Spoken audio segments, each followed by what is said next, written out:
Vamos a continuar con la clase, con lo que habíamos visto, o sea, una continuación de la clase anterior.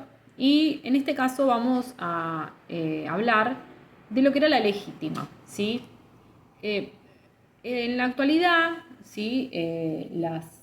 Cuando como habíamos hablado, en la actualidad, cuando hay una sucesión, se respeta, ¿sí? Puede haber tanto sucesión ab intestato como sucesión testamentaria, siempre respetando la porción legítima de los herederos. Bien, esta legitimidad, ¿sí? Que tienen esta porción que le corresponde a los herederos, generalmente es en partes iguales para cada uno, conforme todo el acervo hereditario que tiene el causante. Esto no sucedía lo mismo, y obviamente la legítima no es algo actual, sino que se establece en el derecho romano, en el derecho de sucesiones, y es esa cuota fija que le corresponde a cada heredero, a cada uno, ¿sí? En partes iguales.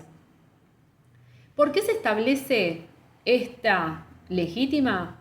Para limitar un poco las amplias facultades que tenía el testador para disponer de su patrimonio una vez que haya fallecido, ¿sí? Él dispone en vida y generalmente sucedía que entre todos sus herederos había muchos que eran necesarios y terminaban omitidos o desheredados, y obviamente la desheredación sí se permitía desheredar nominativamente, en el mismo testamento se establecía, pero no se los permitía, el derecho romano no permite omitir o preterir herederos.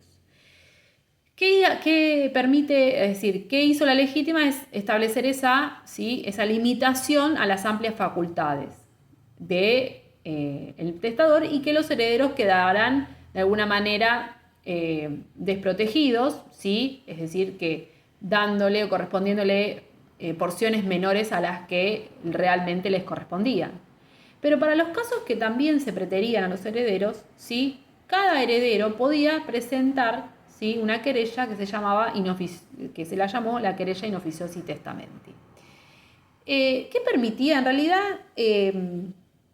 ¿Sí? Si bien el testamento era válido, conforme a lo que determinaba el ius civili estricto, se consideraba que el testador había faltado en realidad al deber del afecto familiar, ¿sí? ¿Qué significaba? Que otorgándose así dichos allegados próximos, ¿sí? La posibilidad de atacar este testamento y de tornarlo inoficioso, ¿sí? Porque había faltado a este afecto familiar.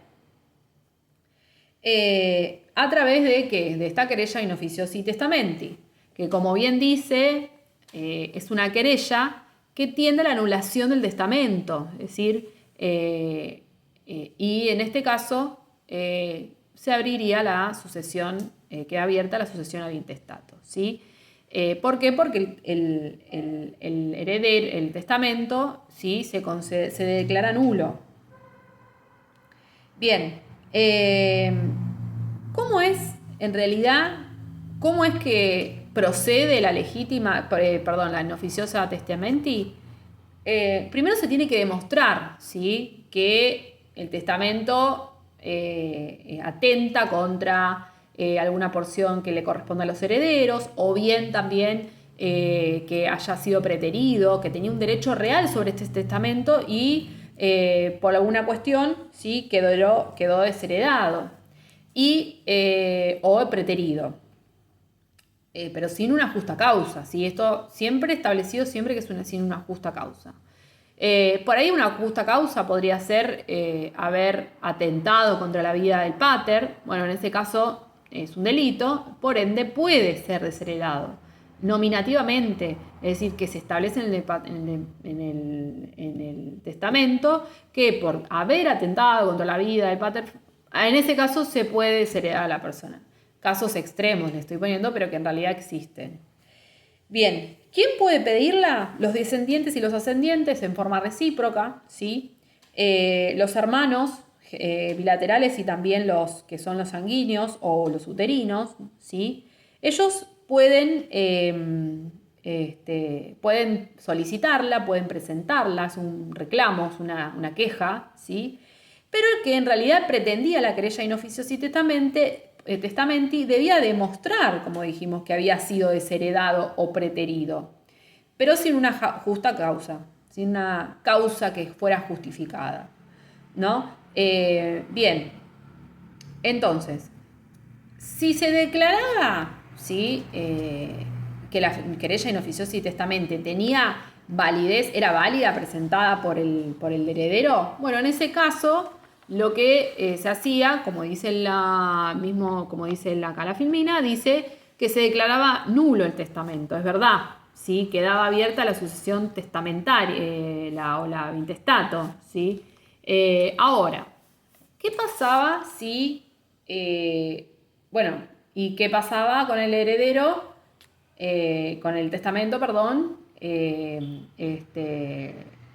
abría la sucesión, había intestato y quien determinaba cómo se iba a heredar era por imperio de la ley. La ley era la que determinaba cómo se iba a testar, ¿sí? Ahora, ¿qué pasaba si quien interponía la querella, ¿sí? La interponía, pero no con una justa causa o en realidad no estaba bien interpuesta porque no tenía que heredar o no era un heredero directo, ¿sí? Y la interponía igual. En principio, si la interponía y no era válida esa querella, por empezar, el testamento era válido de por sí, ¿sí? Ahora, si, ¿y qué pasaba con el heredero?